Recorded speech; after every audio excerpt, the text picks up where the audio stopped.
Okay, there we go. Well, hello everybody. Welcome to my presentation for my personal selling and sales management final. The product that I selected was the Gen 2 elevator from Otis Elevator Company. And the reason I selected that, as you can tell by my hard hat and former polo attire, is that I am a former employee, former slash soon to be again employee of Otis Elevator. I worked last summer in Minneapolis as a sales intern, and this summer I'll be working in Las Vegas as a sales and project management intern out west. So let's get started with a little product background. So elevators. Usually when people hear elevators in the Midwest, especially in South Dakota, they assume that I'm talking about or selling grain elevators. And that's not the case. So I thought it'd be worth clarifying at the beginning that this is a product, is a residential and commercial elevators like the ones you see in buildings on campus and apartments in the dorms in commercial buildings, those types of elevators, not the ones that send grain up and down on farms. So now specifically to what the Gen 2, the specific Otis elevator product I'm going to be talking about is the mark of technological advancement in the industry. As the company Otis, who invests the most in research and development out of any of the four major elevator companies, they are also the holders of the largest market share. And Otis's differentiation strategy is quality and novelty. And that's exactly what this elevator is. It's the highest quality and most technologically advanced elevator in the market. And some of the technological features that make it unique include the machine roomless idea. And that's unique because traditionally elevators have a massive machine that usually takes up the size of a small room. Matter of fact, most buildings have a second separate elevator room.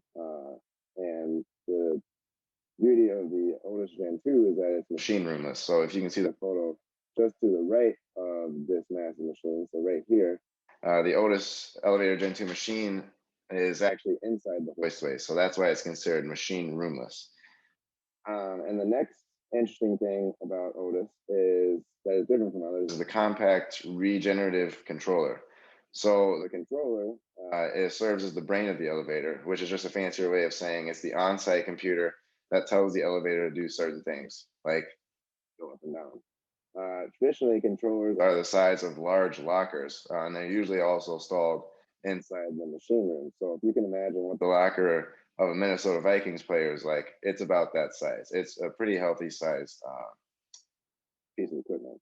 And Otis, thankfully, with this product, revolutionized the controller game by creating a controller that is the size of a tablet, about the size of a typical iPad, and is eco-friendly because of its regenerative abilities, and is about 50% more efficient in terms of energy.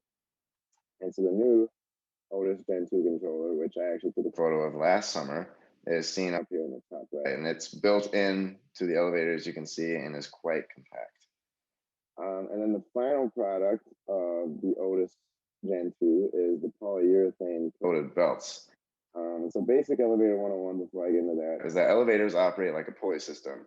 The machine right here turns the traditional steel coated cables, which as you can probably imagine, are quite inflexible and come around the elevator like this. And if you need a visual representation, you can see it in this large older machine. The new invention, the polyurethane belt, is a better reimagined process because instead of the massive machine that has to compensate for the super heavy and inflexible steel wires, this new product is, as I like to say, more flexible than a gymnast and stronger than a bodybuilder.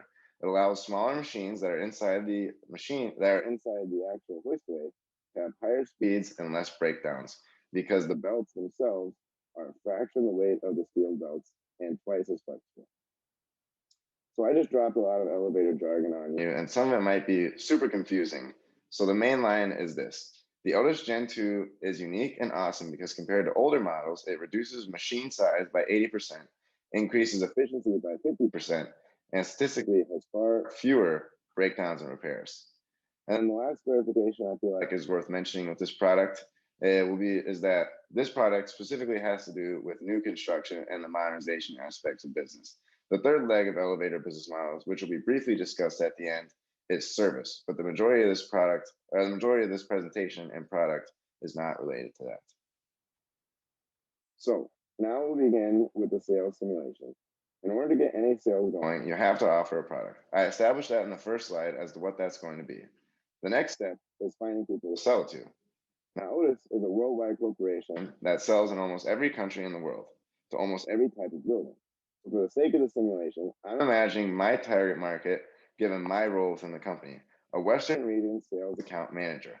And with that being said, the product I'm discussing, the Gen 2 elevator, will also be in play specifically, as opposed to some of the other elevators that Otis offers.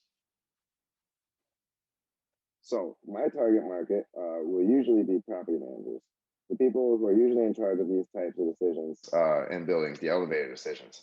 The stat from Business Insider, which is this first bullet point here, shows that 76% of the time, a property manager will be in the picture in terms of who manages the building. And 70% of those instances, they'll be the ones making the elevator-related decisions. And to be more specific, we're talking about property managers of older buildings that need a refurbishment, or of brand new buildings that need a completely new elevator and haven't even developed a hoistway yet. In short, our target market is the people in charge of really old buildings with some spending money, or brand spanking new complexes. With that said, I did some diligent thinking as to what the most effective selling philosophy would be for property managers, and my answer is consultative selling. And simply put, unless you work for them, who knows anything about elevators? Before I started working for the company, the only thing I knew about elevators is that they go up and down. And now I feel like I know way more than I ever desired to. And then follow that up by asking them follow that up by asking property managers how elevators work, what type of service and care is necessary, and it's comparable to putting fifth graders into a rocket science class. And as silly as it sounds, most customers need to have their hands held and walk through the entire process of elevators being put or refurbished in their buildings. It's the reason why the elevator consultation business is thriving right now. So my motto will be simple. Ask the customer what they want, walk them through the entire process as if I'm teaching a class, and address any questions or concerns along the way. One industry-related tidbit is that it's important to note is that property managers can come in different shapes and sizes with different knowledges on elevators. In my time in the industry, I've dealt with small business property managers like Lassen, who serves Southwest Minnesota, as well as corporate property managers like Cushman and Wakefield, who are headquartered in Chicago and manage thousands of properties across the United States. And then there are different examples of property managers, such as the Mayo Clinic, companies who are big enough to have their own in-house property managers, but whose knowledge usually is comparable to the small business property manager in terms of elevators. The reason I like making this clarification is that different property managers can have different types of knowledge in elevators. The corporate property managers might actually, and when I say might, usually will have in-house elevator guys who serve as experts to make sure that they're not getting scammed on deals. When you deal with those sorts of companies, you want to make sure that you're not overly consultative to make sure you're not stepping over any boundaries and explaining things that don't need to be explained. It's important to be aware of your customer because that can alter how consultative your process should be. So the next step in the sales simulation is the actual selling process. And the sales model for Otis has three parts: customer information collection, bid development, and the sales pitch. First is the customer information collection, when we find out all we can about property managers we're trying to sell to. If it's a new building with new elevators, we'll ask questions like, when the construction date begins, when will the bid date for the project be, and potentially, what are some of the deciding points, and what they're looking for. Although this will usually be brought up later on. And this stage, we really just want to let them know the worldwide leaders, Otis Elevators, are interested in providing you a world-class product and want to know more about your building. If it's an existing building that needs refurbishment, we will ask questions about who their current elevator provider is, when their contract expires, and their interest level in refurbishment. After we collect the important information, we put it in our customer relationship management system. And for proprietary purposes, I'm not allowed to screenshot ours being Otis's, so I found a comparable one online, and that can be seen in the top right. This part is important because it allows us to remember the information we will need down the road. For example, if the property manager isn't soliciting bids for the new building until November, and it's currently May, the CRM will allow us to set a reminder to reach back out in November when the time comes, and to not continue to nag them, because that is bad sales practice. Or if a contract with one of our competitors expires in a year, we can set a reminder to develop a sales presentation and reach out in 11 months to make sure we're timely and effective in our response to the next contract. The second step of the process is when those dates actually come rolling around. At this point, we'll have to develop a bid. Elevator bids are highly individualized to the building. A building might have 9 stops, but only 110 feet of travel, while another may have 7 stops, but 150 feet of travel with a hoistway that's half the size of the first building. My point being is that no two buildings are the same, and no two elevators will be either.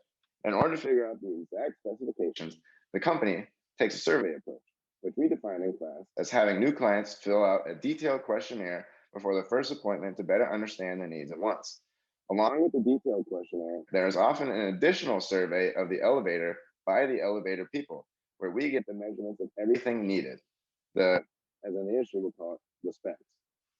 And when I say the specs and everything, it is everything, all the way down to the bolt sizes often, to the current product if needed. In order to effectively create a highly individualized bid that encompasses all the needs and wants of the customer, a properly written bid and encompasses all the technical effort, it takes a team, or a small army, as we like to call it at Otis. The team consists of the salesperson, which is me, who does the entirety of the customer information collection stage and is the liaison to the customer throughout the entire process. I also write the bid or the contract, and I finish the sales pitch after the bid has been submitted. Then there's the supervisor, who is oftentimes a former mechanic that works in the office as the right-hand man to the salesperson and serves as the technical expert. They do all the measurements I just discussed in the survey. They estimate the prices and lead times for everything, and oftentimes help out when the sale has technical issues that cannot be answered by the salesperson themselves. Finally, there's the sales manager and operation managers. These people are seasoned veterans who oftentimes were either former salespeople or supervisors themselves. The sales manager puts the final touches on the bid proposal and is an emergency option if anything goes wrong in the sales process. They also make executive decisions if there are ever any internal disputes.